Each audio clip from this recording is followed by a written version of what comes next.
ऐसा लगता है कि रूस पाकिस्तान से बदला ले रहा है और पाकिस्तान के वजीर आजम के दौरे वाले दिन का इंतखाब किया गया है यूक्रेन के ऊपर हमले की सूरत में। सिर्फ इंडिया को प्रमोट करने के लिए या इंडिया को ओबलाइज करने के लिए ये सारा कुछ कर रहे हैं, क्योंकि इंडिया का फोकस हमारे ऊपर है। तो इस लिहाज से अगर इंडिया उनका एलाई है तो ये चीजें तो वो करेंगे, हमें उस चीज के लिए तैयार रहना। क्या था इसका मतलब यह है कि ये सिस्टम क्रिमिनलाइज हो गया है, ये सिस्टम काम नहीं कर रहा है। तो चांगा मांगा के बाद क्या हुआ? क्योंकि रशिया भारत एक इंडिया का भी बड़ा इंपॉर्टेंट पार्टनर है, तो हम भारत और रशिया की जो इक्वेशन है उसको भी हम नहीं। जो बात हुई पीएम मोदी और प्रेसिडेंट पुतिन के बीच टेलीफोनिक कन्वर्सेशन हुई है और इंडिया की तरफ से रशिया को यह कहा गया है कि डिप्लोमेसी एक रास्ता है, डिप्लोमेसी ही एक वाहिद अच्छा रास्ता।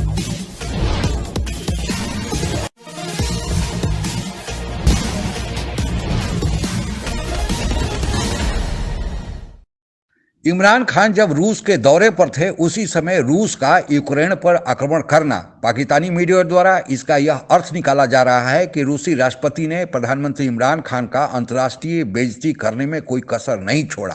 पाकिस्तानी मीडिया को यह सोचना चाहिए था कि आखिर इस समय जब रूस और यूक्रेन के बीच युद्ध के आसार थे फिर इमरान खान वहां गए क्यों, लेकिन पाकिस्तानी मीडिया इस सोचने के बजाय कहीं ना कहीं भारत पर भी इसका इल्जाम लगा रही है कि इसके पीछे भारत का भी हाथ हो सकता है। क्या है हकीकत, आइए आगे समझते हैं।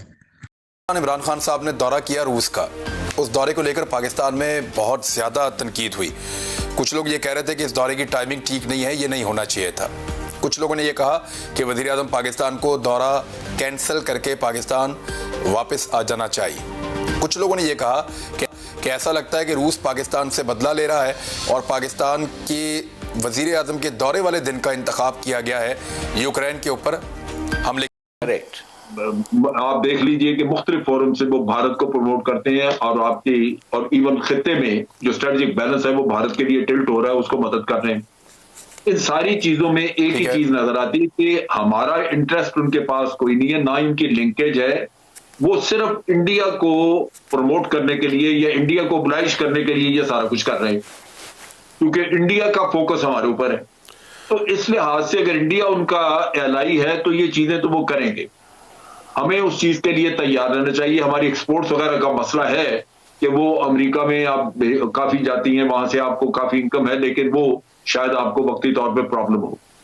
असल चीज ये जो समझने की वो ये है कि आपको आज मसाइल आ सकते हैं, दुनिया एक जैसी नहीं रहती, कल हालात बदल सकते हैं, और ये जो पॉलिसी आपने अपनाई है ये कायम रहनी चाहिए, क्योंकि ये इन द लॉन्ग रन आपको फायदा देगी, आपके मुल्क की इज्जत होगी, वकार होगा। वरना तो आप अमेरिका के पांव में गिरे नजर आते हैं।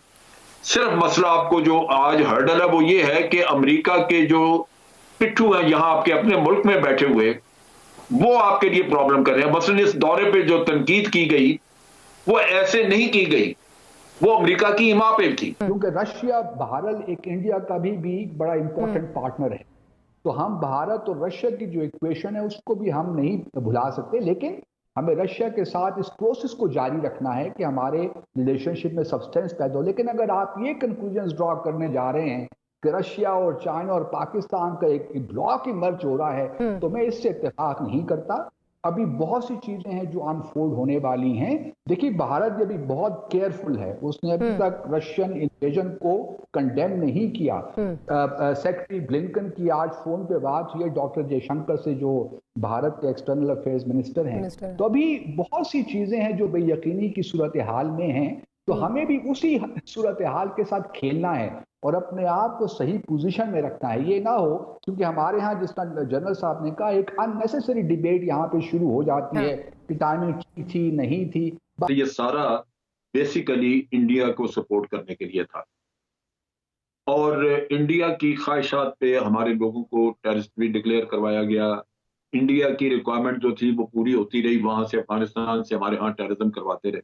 इंडिया नहीं कर रहा कंडेम रशिया को, और अमेरिका के अपने इश्यूज बन जाते हैं इस चीज के ऊपर, डिसएग्रीमेंट बन जाता है। इंडिया ने पहले S-400 दिया है, अभी वो उनसे फाइटर जेट रशिया से लेना चाह रहे हैं। प्रोसेस को जारी रखना है कि रशिया पाकिस्तान के ताल्लुकात में सब्सटेंस पैदा हो, और ये स्लो प्रोसेस है। जो बात हुई पीएम मोदी और प्रेसिडेंट प्यूटन के बीच टेलीफोनिक कन्वर्सेशन हुई है और इंडिया की तरफ से रशिया को यह कहा गया है कि डिप्लोमेसी एक रास्ता है। डिप्लोमेसी ही एक वाहिद अच्छा रास्ता है जिसके ज़रिए हम अपने कॉन्फ्लिक्ट्स को, हम अपने डिस्प्यूट्स को हल कर सकते हैं। इसके अलावा कोई रास्ता नहीं है और जंग का रास्ता इख्तियार नहीं किया जाना चाहिए। यानी हम इसको इस तरीके से देख सकते हैं कि ये एक ऐसा टाइम था कि रशिया और इंडिया के ताल्लुकात बहुत ही करीबी और एक ऐसे वक्त में कि जब अभी कुछ अर्सा पहले इंडिया ने वहाँ से इतने बड़े बजट की ख़रीदारी की है और अभी प्रेसिडेंट ऑफ रशिया इंडिया का दौरा करके गए। इसके बावजूद वो अपने कदमों पर खड़ा होके, इंडिया अपने कदमों पर खड़ा होके रशिया को ये कह रहा है था। इसका मतलब ये है कि ये सिस्टम क्रिमिनलाइज हो गया है, ये सिस्टम काम नहीं कर रहा है। तो चांगा मांगा के बाद क्या हुआ, रेस्ट हाउसेस के बाद क्या हुआ, सिस्टम गए, लोग मिठाई बांटने लग गए। भाई you have criminalize this system. Criminals जो हैं, जो कभी सेंटेंस नहीं होते हैं, वो लीड कर रहे हैं फैमिली पार्टीज, डायनास्टिक पार्टीज को। ये सिस्टम का time has come for this system to end. Deputy secretary इधर आ जाती है और सदर से लेके सब लोग तैयार लाइन में खड़े होते हैं उसको मिलने के लिए। It's about time it changed। ये बदले, ये नहीं चलेगा ऐसे। छोड़े, इंडिया ने मजम्मत नहीं की। जो एलआई है उनका, उसमें क्वाड में 11 एग्रीमेंट उसने साइन, 11 एग्रीमेंट साइन किए हुए हैं अमेरिका के साथ उसने, लेकिन उन्होंने भी नहीं की। और ये एक मुझे सेटबैक जरूर नजर आता है, वो ये है कि जॉइंट स्टेटमेंट का ना इशू होना मेरे लिए थोड़ा सा जरा ऐसा था कि इस पे काम हो रहा था और आखिरी वक्त में ना इशू होना, इस डाइवर्जेंसेस शायद हों, लेकिन मेरा अपना ख्याल है कि अगर हम बायलैटरल रिलेशन पे फोकस करते और कोई जनरलाइज्ड लैंग्वेज फॉर्मुलेशंस भी कर लेते तो कोई उसमें मुज़ायका नहीं था। क्योंकि क्रेमलिन ने भी एक ब्रीफ सी स्टेटमेंट इशू की और हमारी तरफ से भी एक प्रेस रिलीज इशू हुआ। तो मेरा अपना ख्याल ये है कि डाइवर्जेंसेस, क्योंकि हम असल चीज ये है कि हमने दुनिया को ये बता, ये भी जानते हैं कि इंडिया और रशिया के जो ताल्लुकात हैं, जो रिलेशंस हैं, वो तो डेकेड्स पुराने हैं। वो ताल्लुकात, उन रिलेशंस का कोई मुकाबला नहीं है इंडिया के साथ इस वक्त तक।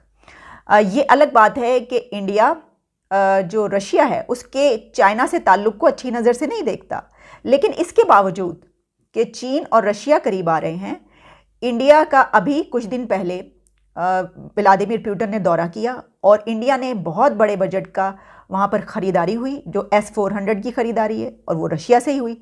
तो ये बड़ा एक अजीब सा और कहना चाहिए कि बड़ा ही मुश्किल ताल्लुक़ है, लेकिन भारत इसको बड़ी खूबी से निभा रहा है कि एक तरफ चीन और रशिया जो हैं जब वो करीब होते हुए नज़र आ रहे हैं तो इंडिया का ने देखा कि वहाँ अमेरिका से, भारत का हमेशा से ही रूस के साथ अच्छे संबंध रहते आए हैं। विश्व जब सोवियत संघ और अमेरिका दो सुपर पावर के बीच दो खेमों में बटा हुआ था, उस समय भी भारत हालांकि गुटनिरपेक्षता की नीति पर चल रहा था, किसी कैंप में शामिल नहीं था, पर भारत का थोड़ा झुकाव सोवियत संघ की तरफ ज़्यादा था और इसी सोवियत संघ के मदद के बदौलत भारत ने 1971 में पाकिस्तान को तोड़कर दो टुकड़ों में बांट दिया, जबकि उस समय पाकिस्तान अमेरिका के गोद में बैठा हुआ था और पाकिस्तान को 1971 के बांग्लादेश युद्ध में पाकिस्तान को अमेरिका और सारे पश्चिमी देश, यूरोपियन यूनियन के देशों ने मदद किया था। इसके बावजूद भी भारत ने रूस के मदद के बदौलत दो टुकड़ों में पाकिस्तान को कर दिया।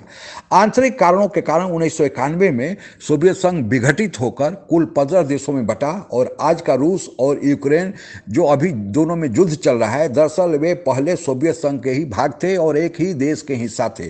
सोवियत संघ के विघटन होने के बाद जो 15 देश बने उसमें रूस सबसे बड़ा भाग है और उसके पास सबसे ज़्यादा सामरिक दृष्टि से क्षमता है और रूस के बनने के बाद यानी 1991 के बाद से भी भारत के वही संबंध जो सोवियत संघ के साथ थे वही चले आ रहे हैं। क्योंकि रूस और चीन दोनों के खिलाफ अमेरिका सहित यूरोपियन यूनियन और पश्चिमी देश हैं, इसलिए दोनों का एक साथ आना, नज़दीक आना स्वाभाविक लगता है। हालांकि पहले रूस और चीन दोनों दो अलग अलग गुट में थे। चीन अमेरिका की तरफ झुका हुआ था क्योंकि चीन उस समय उतनी आर्थिक प्रगति नहीं किए हुए था, लेकिन चूंकि अब अमेरिका और यूरोपियन यूनियन के देश पश्चिमी देशों के साथ चीन के भी संबंध खराब है और रूस के भी संबंध खराब हैं, इसलिए दोनों नज़दीक आए हैं। भारत की दुविधा यह है कि भारत का रूस के साथ अच्छे संबंध है लेकिन चीन के साथ अच्छे संबंध नहीं है। अब वह रूस का क्या कर सकता है? दूसरी तरफ भारत को चीन के खिलाफ अमेरिका और सारे पश्चिमी देश, यूरोपियन यूनियन देशों का मदद मिल हासिल हो रहा है। इसलिए भारत को इस समय, चूंकि पश्चिमी देश, अमेरिका, यूरोपियन यूनियन के देश रूस के खिलाफ हैं, तो भारत को अपनी विदेश नीति का संतुलन बनाए रखने में थोड़ी मुश्किलों का सामना करना पड़ रहा है। अभी तक भारत की जो विदेश नीति रही है, भारत कामयाब रहा है कि वह अपने पुराने गुटनिरपेक्षता की नीति पर चलता रहे। पाकिस्तान को अमेरिका से एक समय भरपूर मदद मिलता था, तो पाकिस्तान उसके मदद में था, अमेरिका के साथ खड़ा था। लेकिन अभी अमेरिका ने मदद देना बंद कर दिया, तो पाकिस्तान दिखाने के लिए कि पाकिस्तान की भी दुनिया में पूछ है, अब वह चीन और रूस के कैंप में जाना चाहता है। और इसी के लिए पाकिस्तान के प्रधानमंत्री इमरान खान अभी 2-3 दिन पहले रूस के दौरे पर थे और वहीं उस दौरे के दौरान यूक्रेन पर हमला हो गया। अब पाकिस्तान रूस को दे क्या सकता है? भारत तो द्विपक्षीय संबंध बनाए हुए है, भारत देता भी है और लेता भी है। अमेरिका तो पाकिस्तान को केवल देता था, लेकिन रूस वैसी स्थिति में नहीं है जैसा अमेरिका देता था पाकिस्तान को वैसा मदद कर सके। लेकिन पाकिस्तान वहां गया था और कुछ लेने की कोशिश में था, लेकिन तभी उसी दौरान जो आक्रमण हो गया, इसे एक अंतर्राष्ट्रीय बेइज्जती के रूप में इमरान खान को देखा जा रहा है। पाकिस्तान केवल ब्लॉक बनाने से नहीं होगा, अपनी आर्थिक स्थिति को मजबूत करने से होता है। और पाकिस्तान को चाहिए कि भारत पर इल्जाम लगाए, रूस पर इल्जाम लगाए, या किसी दूसरे देश से मदद मांगने जाए, या अमेरिका पर नाराज हो कि अमेरिका भाव नहीं दे रहा है, उसके राष्ट्रपति टेलीफोन कॉल नहीं कर रहे हैं।